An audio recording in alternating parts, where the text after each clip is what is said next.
Bioluminescence is one of those effects that looks incredible on bases. I'm going to show you how to build a whole ecosystem on these bases using different mushroom species. And you don't even need an airbrush for it. Let's begin working. We'll start in the dark. I'm underpainting with royal purple and evil red. This builds a cold, recessive shadow that makes the fluorescent highlights vibrate later on. Before I move to the color, we'll use the alien void and tiny black tufts. Having them on the base now is key. They'll be essential for catching the light spill from the mushrooms.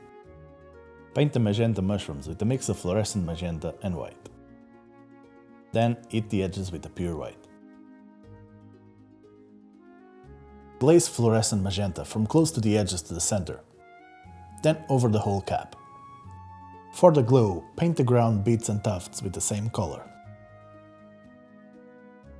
Drybrush them with the initial pink mix. And apply one last glaze to unify the glow. The magenta takes some time to get the glow right. For the blue species, I'm skipping the layering and using a quick dry brush just to get some cold contrast. Start with the base of magic blue on the mushrooms and the glowing area. Then a Verdigris dry brush over the caps and ground. It creates a sharp, frosty contrast. This makes the blue pop against the darker shadows. To finish the ecosystem, we're going back to the detailed work on the green species. I want to show you how to use some fine lines and a final punch of yellow to really make this glow. Base with Bile green and a coat of fluorescent green. Paint fine lines from the center to the edges with Bile green mixed with white. To finish, hit the edges with fluorescent green.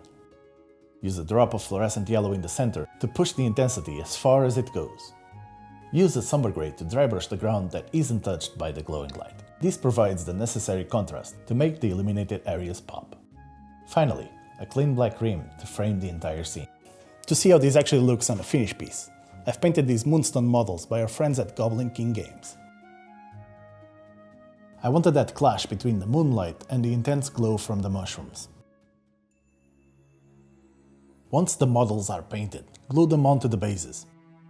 Then use the mushroom colors to glaze the same glow effect onto any areas hit by the light. Which of these species would you go for?